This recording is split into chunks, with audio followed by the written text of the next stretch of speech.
Hey, everybody. Welcome into our first live edition of Quick Tips with WeVideo. As always, I'm one of your hosts, Ryan Kochevar. With me is my co-host, Stu. And for this live show, we're joined by a longtime WeVideo brand ambassador, Jen Leban. Hi, Jen. Hello, how are you? I'm doing well. It is a kind of an experiment today, I think, all the way around with the live version of this show. We're going to do some fun driving in the editor today, it's just kind of we're going to see where we go with it. It's going to be a lot of fun. So thanks for coming along on this ride with us today. I'm all for it. Yeah, and you've been a long time. You predate my time here at WeVideo, which is wrong which is not doesn't happen a lot with the guests we have on this show or with even Stu or other folks, which is great because you have a perspective that others don't bring, because I know that you've been doing video in the classroom for a long time. Yes. And you've been using WeVideo for a long time. So that's a really exciting perspective to bring with us today. That was a very kind way of calling me old, Ryan. Thank you. No. That's the thing. WeVideo's only been around for 10 years. So when I say longtime brand ambassador, we're talking what, 6 years, 7 years? At least, yeah. Back in the early days of the WeVideo for Education family. Before the Essentials Library even existed. Before the Essentials Library even existed. That's so you came in when certain features that when I was a kid, we didn't have the Essentials Library, which we're going to make use of today, as you're going to see. Sure. But yeah, so I was also Jen, you also bring strong Halloween credentials, as I understand it, because last week I was complimenting you on your background, and I thought it was like you'd set it up for Halloween. You told me Halloween's every day. This is my lifetime vibe. I don't know if we can see it, but that's my arm says every day is Halloween. Only I look like I'm in season right now. People don't look at me weird, as opposed to the rest of the year. Yeah. I mean, that's a great way to be, but especially during this spooky season of the year, which is another reason why we're having Jen on today. I know you've been on multiple versions of content that we've put out over the years. And I know that we did a show, I don't know, must have been almost 3 years ago now, where you came on and you did show some spooky video activities that you've facilitated with others. And I know you've spent a good number of years in the classroom, and then as a coach, and then as a state leader in helping districts with educational technology. And now you've moved on to another role. Can you tell us a little bit about your new role? Yeah. So before I was a tech teacher and doing all my WeVideo stuff, I was an art teacher. So my origin story is I was a middle school art teacher for 13 years. So taught tech, I was even an elementary librarian for a year. Like, I've been all over the place. Nice. But now I just started working as an online community manager for a company called the Art of Ed University. So they are a fully accredited university. You get your master's degree, but their mission is to support art teachers throughout every stage of their career. So how cool is it that I get to do like tech stuff by being like an online community manager, but for art teachers? So I get to my two favorite things, the art and the tech. I get to live that life 24/7 now. It's been how cool that you found two of your passions and combined into one role. I did not see my career going this route, but I'm so glad that it did. Like, it's just riding the wave. Yeah. I'm curious, is digital media arts and like video production a big part of that? Yeah, but in a different way, because I'm teaching adults more. Well, I guess when I was tech coaching the last few years, and I was teaching adults then too, but I was also doing projects with kids. So now I'm more at the instructional side. I do a lot of screen grabs. I have to teach people how to use the platform that we're on, kind of like when I would do videos on how to use WeVideo. So it's similar in that sense. And most of the work that we do is all virtual and online, or we have just last night, we had a webinar where we all hopped on and just made art together for an hour. Oh, fun. We're chill like that. Yeah. How cool. Yeah, that's great. You creating videos together at any point in this this online community manager journey?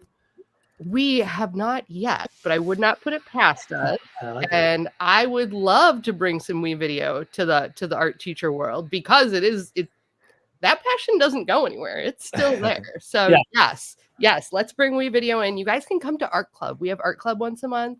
I was going to ask. Show different tools. Yeah. Sweet. I would love to come. Come in, hang with us. We'll talk later. That sounds fun, honestly. Yeah, that sounds like it would be a nice creative break from my day-to-day, which is much like this show. I love facilitating this show with Stu because it's a nice creative break in my normal my normal day-to-day. So yeah. Well, I'm really happy to hear about all of the new fun things that you're doing with the Art of Ed community. But let's talk about these fun activities that you've got planned. So we sort of set it up at the top. We're going to talk about a couple of activities that are very seasonal that you can do in the classroom around Halloween that are really fun and creative. And I know, Jen, these are some activities that I've seen in the past, or at least one of them is. Yeah, let's get into talking about these different activities, how you might, suggest facilitating these with students, and then we're going to actually dive into the editor, and Stu's going to puppet while Jen drives. We're going to play Stump Stu. Stump Stu. I love that. That's fun. And those of you who are viewing us for the first time, you may not know that Stu is our in-house editing guru, and all of the video content that you see on this channel and in our tutorials library is all made by Stu. So I love the game Let's Stump Stu, and we'll see if we can do that today. I'm excited. I saw some stuff in the video that we're going to share today. I don't know if we're going to share. Maybe we'll share too. But I saw some things that I thought looked really cool, and I was like, how do you do that? So you guys might get me, but I'm excited to figure it out. That's great. I love it. And yes, Jen has 2 activities that she's going to share with us, and we may have time to go through both, but we're really going to spend most of the time going through one. We have some resources to share with you. Anything that we're talking about here today live, I'll throw down in the chat, but after the episode's over, I'll go ahead and add those to the show notes in the description, where you usually will find all of the information related to this episode. And so that tutorial collection, ideas that Jen is sharing with us, will be available as a link as we go through the show today. So let's get into it. Talk us through what these activities are, like where they kind of came from, like the ideas, and how you've seen these facilitated in the past. Yeah. So I work K-8 primarily, and the first project I think we're going to do, the spooky stories, that was middle school, like 6th, 7th grade. Library teacher said, hey, I want to do something for the Halloween season. They usually do like a research project. They research like haunted locations from the area, which in itself is a very cool project. Yeah. And we said, hey, because we haven't done video before, we were getting our feet wet with WeVideo. It was new to the district that year. I said, let's do something kind of straightforward. Let's take short, spooky stories. So we went with some of our favorites, such as In a Dark, Dark Room, if you remember that from when you were in school, and Scary Stories to Tell in the Dark. Yes, like, come on. Yeah.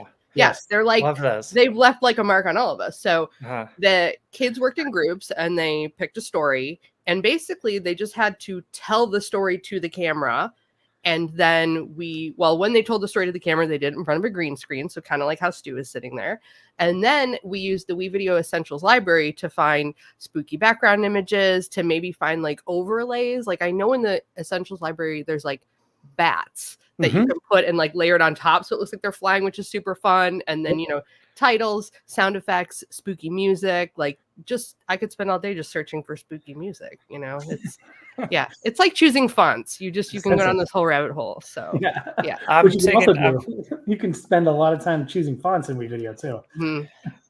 I'm taking notes right now because I'm determined not to get stumped. So bat overlays. Okay. Yeah. Go. We didn't even talk about Stu's background. Yeah, Stu is in front of a green screen, which I know Jen has. We did a green screen of Palooza with you at some point, and so I think a lot of, at least from my work with you, green screen is a huge part of incorporating the fun and creative aspects and components of what you can do with WeVideo into the activities that you facilitated with students. Yeah. Green screen with WeVideo, it was one of the first tools that I came across. So we're talking 6-7 years ago. We had Chromebooks. So first of all, we were limited. What video tool can we use with Chromebooks? And my district tech coordinator was like, we have WeVideo. And I was like, cool, what's that? You know, and I looked at it. And once I figured out you could use green screen and how it worked, like that was all I needed. It was this spark that I was like, oh, I'm going to run away from an explosion like an action star. So I like filmed myself and then I just went for it. I just wanted to do like those stupid, ridiculous things. And being a middle school teacher, what motivates kids but stupid, ridiculous things? Like they already think I'm horribly uncool. So there's nothing that I can do that's going to like shatter their, you know, perception of me. And I just went with it. And I was like, well, I wonder if I could do that. And I could try this. And I would just come up with ideas. And I would kind of do like Stump the Stu. I would see an idea and I would be like, how can I do that? How can I make that happen? Reverse engineer it. Yeah. Oh, yes. That's absolutely. That's a great way to figure out how things work, right? Yeah. Yeah. You were an inspiration to me with green screen, actually. I got to see a bunch of things that you made. One was like the green screen reveal trick that you did. I thought that was really cool. As a way to like show the skeleton, right? Wasn't that That one is on the really tutorial website. That's probably like the one people ask me about the most often. But that's what I love about WeVideo is that it looks fancy, but it's like ridiculously easy to do. It's not that fancy. Just looks impressive. Yeah, it's not. And that's the point. That's why we designed it for schools. So it can be something that looks professional and really difficult and challenging and cool, but is easy enough for kids to learn. It's a shorter or a less steep learning curve for doing what could be considered professional video editing techniques. So I feel like that's like the challenge for product designers generally, like in any field, is can you make something intuitive and easy to use and efficient to use, but powerful, you know, in terms of the end result. Yeah. Yeah. And that's, I think, going to come through it's going to come through in the example of this first project that we're talking about, the Spooky Stories project. So like, should we take a look at what that looks like? And then you can set us up and share with like, you know, how some of the components of how this was made. And I think, so just to connect that back, we kind of went on a little bit of a bird walk when I mentioned the green screen, but Jen was saying that she had facilitated this with middle school with a research project about researching spooky places. Is there any other context that you want to provide before we show the example? No, except that it was difficult with middle schoolers. It was their first time using WeVideo, and being in front of a camera was really intimidating to them. So I do think that if you're going to do a project like this with kids, have them practice first, give them some chances to like epically fail. Yeah. But this is my sample one, so that's not really a problem that I have. Yeah. And this is Jen's sample, and I've seen it's great because it's a great example of like, hey, I'm also going to put myself out there and show you an example of how I've approached this and be on camera, right? The comfort level that it does take some time for kids to get comfortable in front of the camera. So I think that's a really good point. Yeah. But this one is titled The Green Ribbon. We're going to go ahead and add this to the stage and take a look at this example.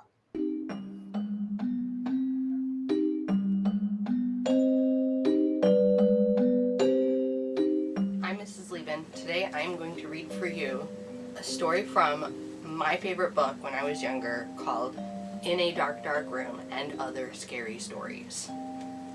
My specific story is called The Green Ribbon and features a girl named Jenny. For those of you that don't know, my first name is Jenny. Let's go. Once, there was a girl named Jenny. She was like all the other girls except for one thing. She always wore a green ribbon around her neck. There was a boy named Alfred in her class. Alfred liked Jenny, and Jenny liked Alfred. One day he asked her, "Why do you wear that ribbon all the time?" "I cannot tell you," said Jenny. But Alfred kept asking, "Why do you wear it?" And Jenny would say, "It's not important." Jenny and Alfred grew up and fell in love. One day they got married. After their wedding, Alfred said, "Now that we are married, you must tell me about the green ribbon." "You still must wait," said Jenny. "I will tell you when the right time comes." Years passed. Alfred and Jenny grew old. One day, Jenny became very sick. The doctor told her she was dying. Jenny called Alfred to her side. Alfred, she said, now I can tell you about the green ribbon. Untie it, and you will see why I could not tell you before. Slowly and carefully, Alfred untied the ribbon, and Jenny's head fell off. The end.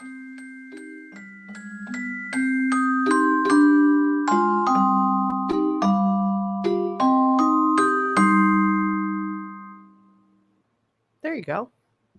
Wow. That was an incredible story. And yeah, shocking twist there at the end.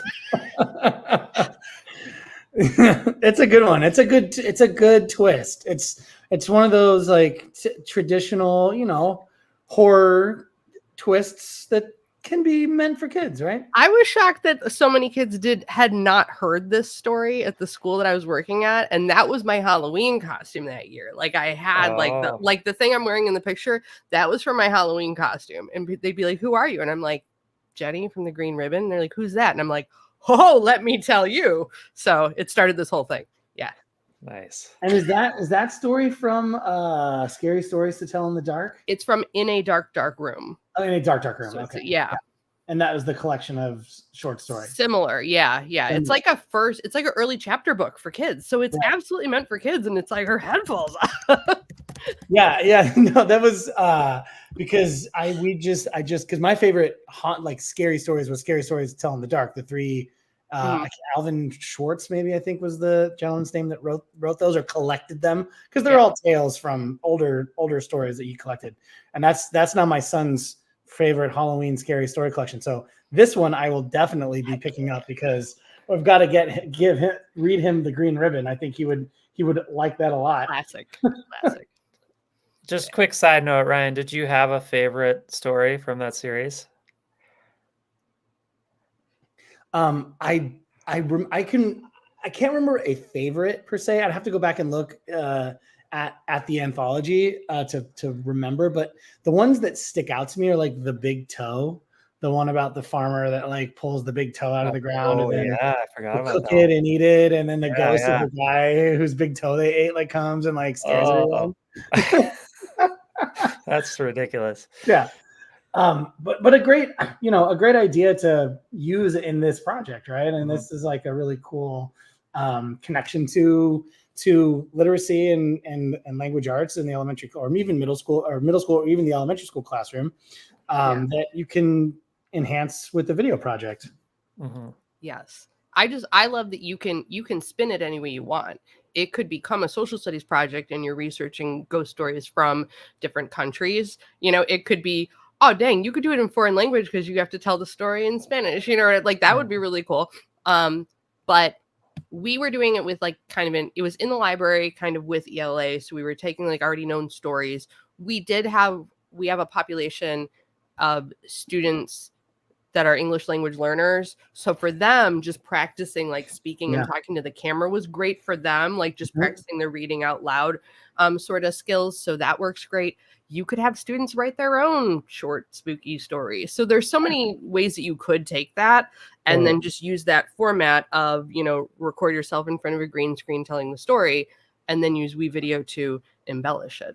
Yeah, absolutely. And I think that's a cool point to keep in mind, is that ghost stories and these collections that have been put out for both kids and adults is they're stories that are collected from everywhere. And I think culturally, ghost stories are just a part of many, many, many, many different cultures worldwide. It's like kind of part of the human experience is telling spooky stories, telling things that might scare kids or might sort of, put a fright into you, because ghost stories get our adrenaline going. They're firing our dopamine receptors. Like it's a lot of being scared is a common thing to the human experience.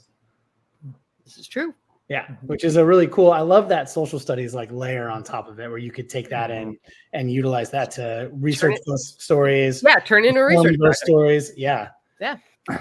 Super cool. Yeah, I also just noticed from like the video editing perspective, and I think, this is part of what makes it fun for kids is they get to, they get to learn the content that we're talking about, but then they get to sort of adapt it in a really creative way and get into this creative process, right? And create this product. I noticed there were so many things that I thought were done really well in the video that that you showed.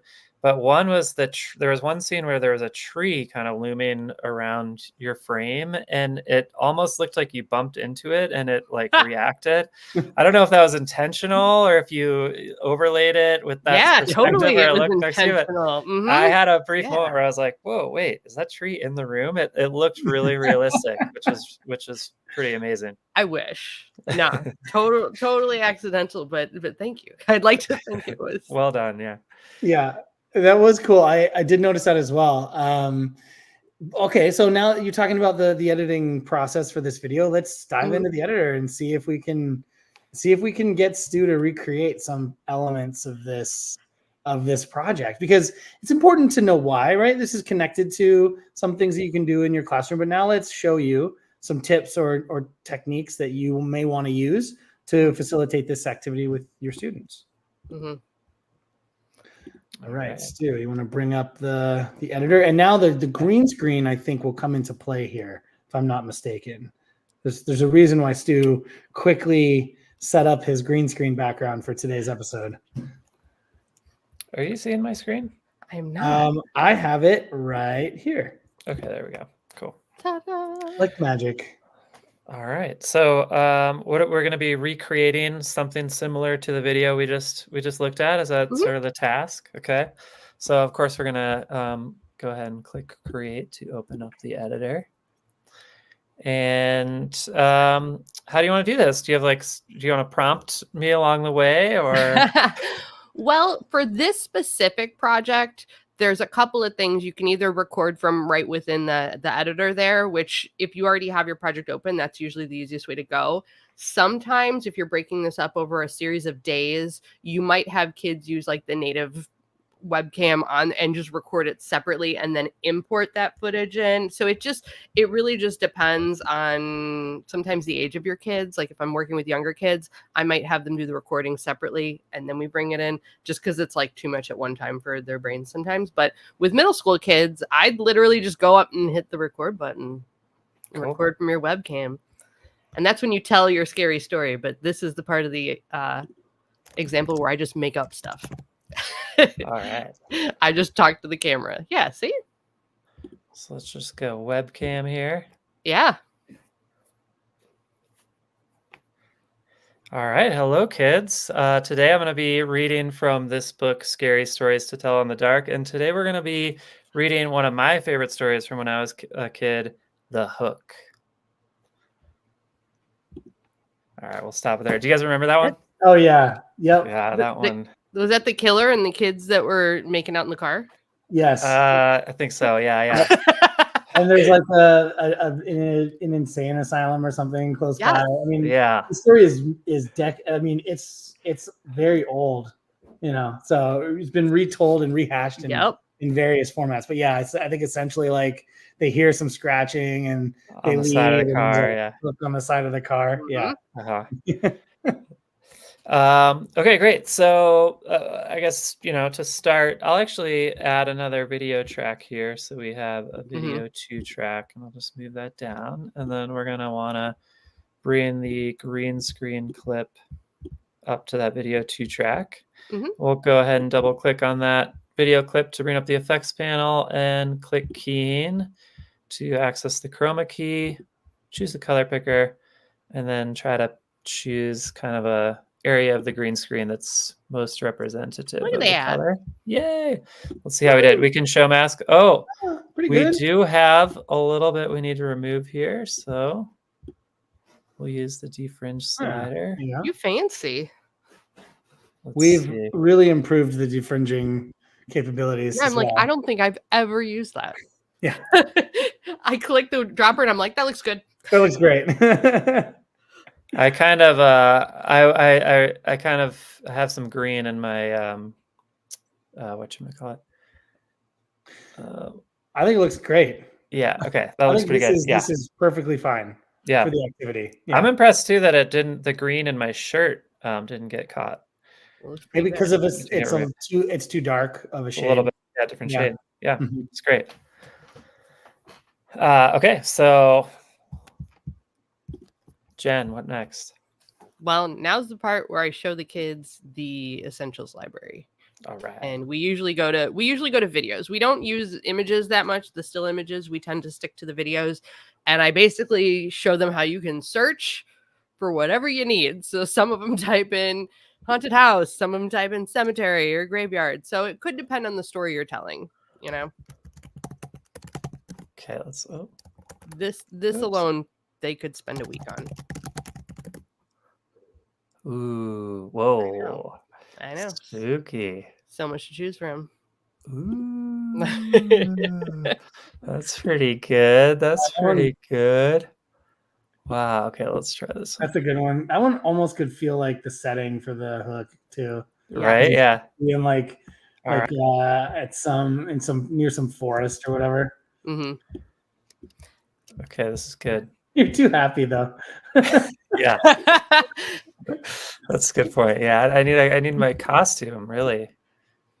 Yes. Let's trim this down. That was a great effect. The costume really was perfect for the video. Well, and it depends on your kids. Some of them get more into it than others. You know, can you imagine if you were a drama teacher or a speech teacher doing this project? Like, that would be fantastic, you know, because kids could then watch it back too and critique themselves, you know? Totally. Love that. What next? I think you need some spooky music. So next we go to audio. And it's all about, like, I tell them, like, what's the vibe or the emotion that you're getting? Because there's so many things you could search. It doesn't just have to be scary. You know, I think all the other things, or like sound effects too. Mm-hmm. Type in ghost. Ooh, all right. Ooh, there are some crazy like screams and things in the essentials library. Let me just tell you. I see. Let's listen to a few.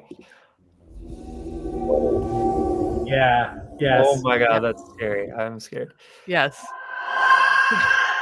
Wow. A classroom filled with those noises. The other two, I legitimately got scared. I'm gonna start with this cartoonish one, and then maybe we'll build the intensity. This one was intense. Like the vibration on this one. Yeah. Mm-hmm. All right, I'm gonna add another audio track. Yep. Because the other cool thing is you can use these sound effects and then still have an audio track laying underneath it. We do then have to talk about the volume of the music compared to the volume of your voice, compared to the volume of and I really encourage the kids to do a lot of like go back and re-listen to like play for it. And a lot of times I'll do it badly first to show them the difference. I'll be like, what's wrong here? Let's, you know, I'll mess up first so they can see it. Or like turn them all up and just like see like everything's competing and there's nothing is standing out and the vibe is kind of not the vibe you want. I think it surprises kids how low you actually have to turn it down sometimes. Let's why don't we get some music in there and then we can show how to balance the sound. Yeah, absolutely.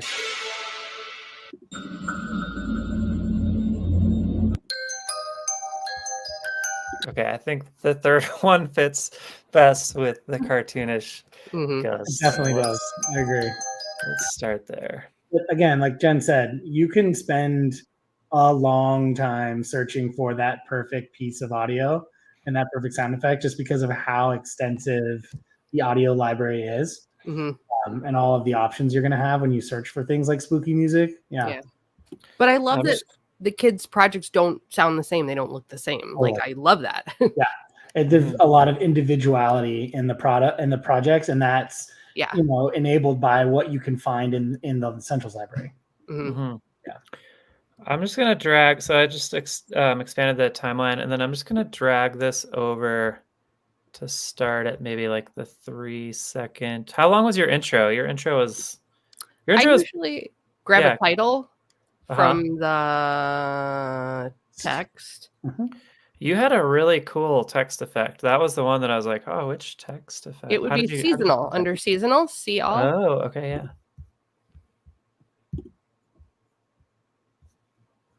This is where I would like to request more seasonal titles, please. Can we get more of those? But yeah, A lot of times, because I always think of it afterwards and I'm like, dang, I didn't pre-plan, I will drag that title to like your text 1 track and then I move stuff over and put it because I never planned for it correctly. Yeah. But yeah. No, since we released that new text engine in this past January, there is the option too that you could create your own like text titles, right? That you can use the transparent text feature or some of the new. Yeah, Stu, go. I just saw you have like an aha moment here. No, that's the one you used. This is the one Yeah. you used. Yeah, I love that. I think that one's so cool. All right, let's use that one. Yeah, see how long it is? That's why I always drag it to text 1 so then I can move everything else over and put it in.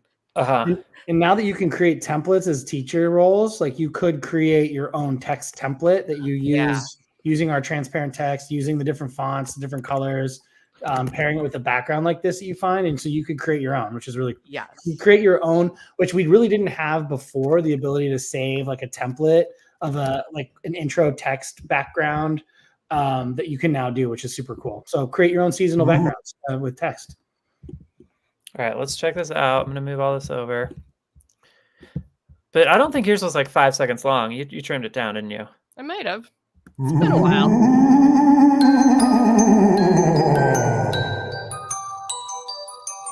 Okay, I think that works. Yeah. That's a great spooky intro. That ghost really is getting to me. Every time I hear it, it gets scarier. I think when this flashes off, I want to kind of come in at that point. So 518. I'm paying attention to the number here, 518. I'm just going to drag this back to that number. And then I enjoy how much Stu is like getting into the weeds with this. He's like really. I think maybe we throw like a transition in there. So it looks like these interact with each other. Maybe I'll bring it back in a little bit. Let's see. All right, hello. Is that like a smooth transition? Yeah. Okay. More than I do. You know what? I don't use transitions often, but what I do is I'll butt the footage next to the title and then I fade in the footage. So I am doing it, but just not with the transition tool. Do you know what I mean? I fade in the opacity of the video. That's what I don't know why. My brain is, because that's just how I've always done it. It's not, right, wrong, whatever, but like, yeah. Right. And that's rather than what you're saying is rather than using an inline transition like that, you would just fade out. Yeah. And fade in. It's in the edit options, but yeah, I've always done it that way. I don't know. Do you blend the out and in together so you have one clip fading out and then one clip fading in at the same time? I mean, I guess I could, but I don't usually. Yeah. Yeah, well, this one you don't need to because this one doesn't fade out. It kind of moves the items off screen. But yeah, you could do it that way. Let's see if that looks similar. I feel like that might be more difficult. All right, hello. Yeah, that was cool. Two different ways, as with many of these tech tools, multiple ways to achieve the same outcome, right? Which is it's never occurred to me. Here's a transition, Jen. Make your life easy. I don't know. I think it might be. Well, I think there's more options, right? With transitions, like you can do. You can choose from a number of different styles, whereas like just the fade out is just going to fade your clip out. I think I'm a transition purist though too. Like I only use the fade or like the crossfade. We're not getting fancy here. I think maybe I just have PTSD from like bad PowerPoint transitions, like star wipe. You know what I mean? Like I can't I've gotten into using the other transitions outside of like crossfade and dip to black for animating like images that have the background removed or animating text, like the bubble one, making a text kind of like dissolve into bubbles and fade off screen looks pretty cool. Oh. So I feel like they can be applied in creative ways to things other than video clips and have some really neat impact. I like that for creating your own title sequences. Mm-hmm. Yeah, absolutely. So we were talking about balancing sound. So I'm going to turn, just like we did with opacity, I'm going to show audio. So we get the blue lines for volume. Should we listen to this real quick and then figure out how to balance it?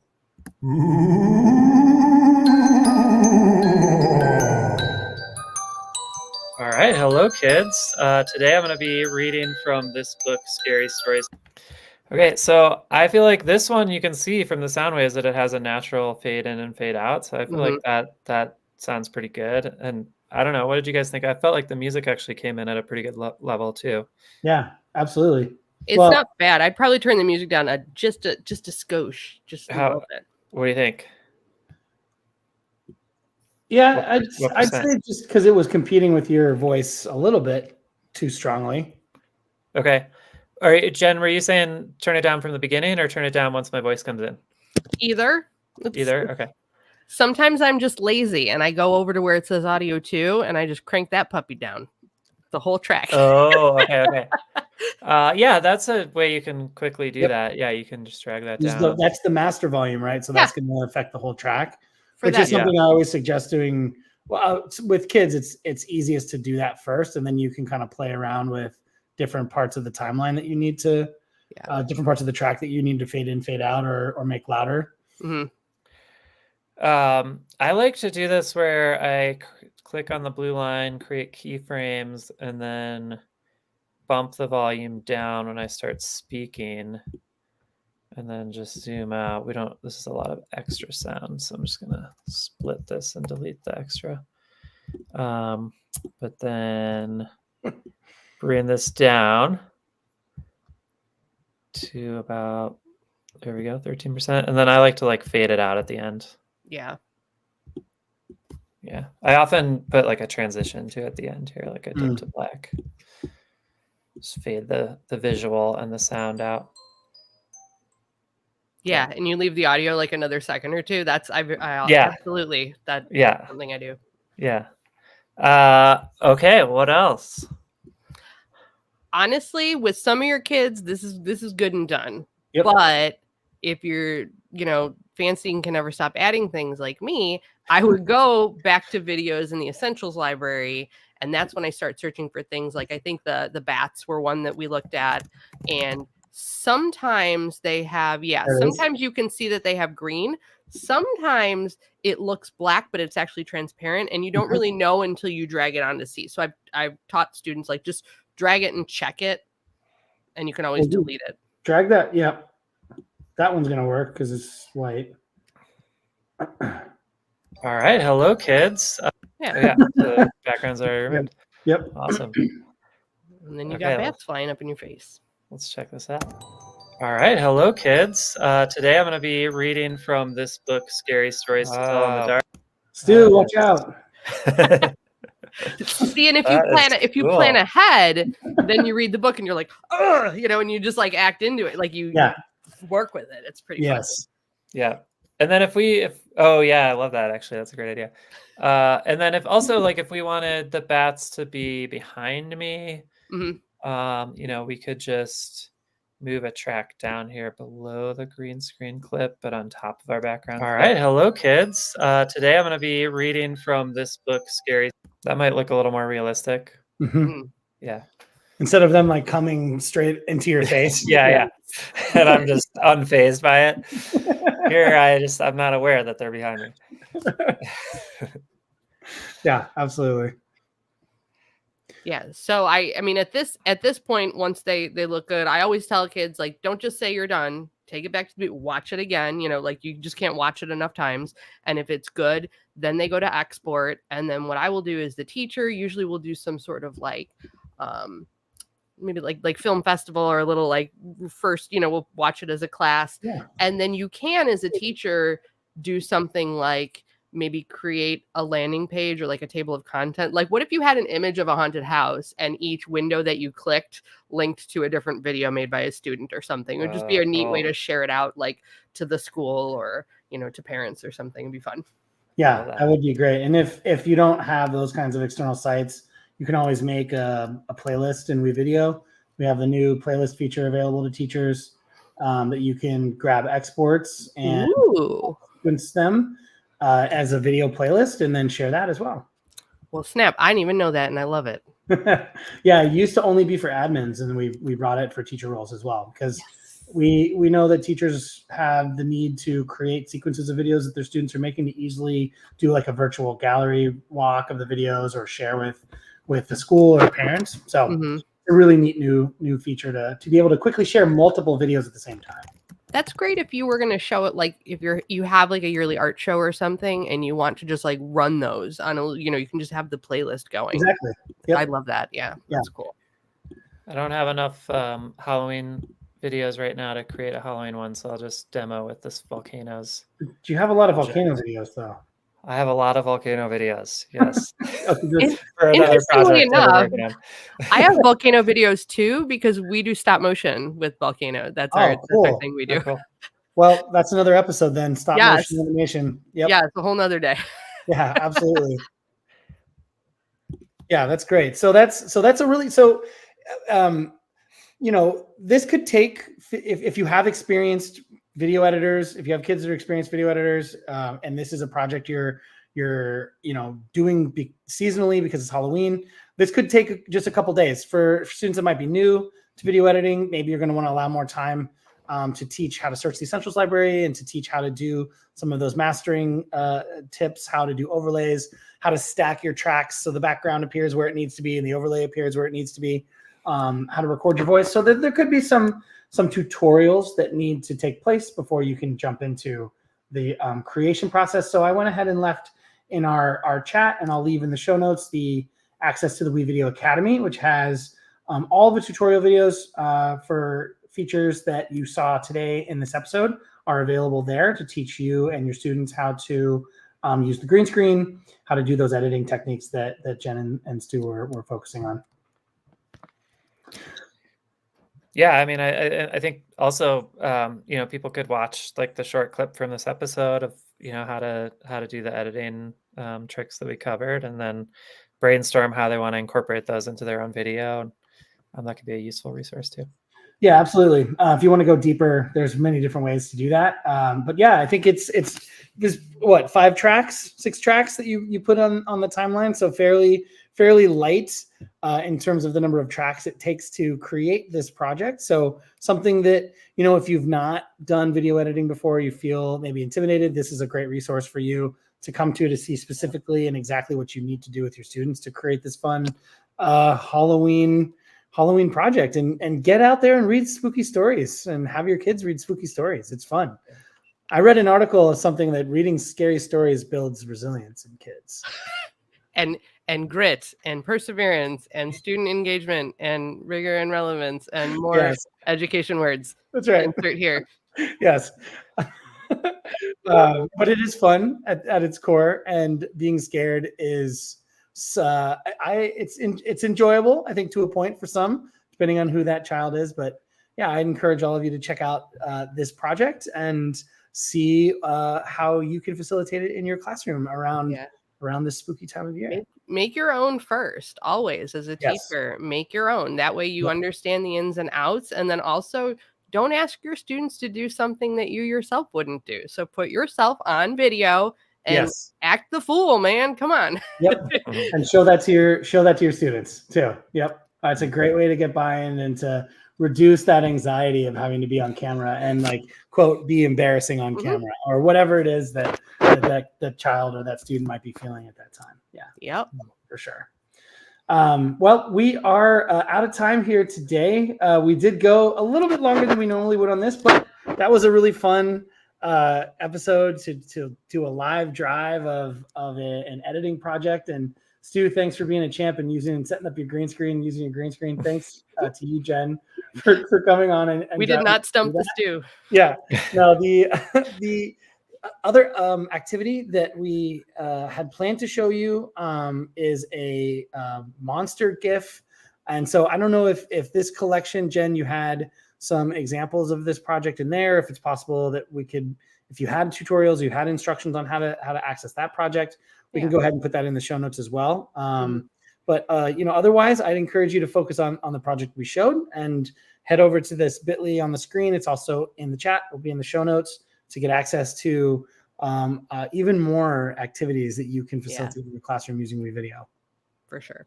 Yeah. And thanks for sharing that today.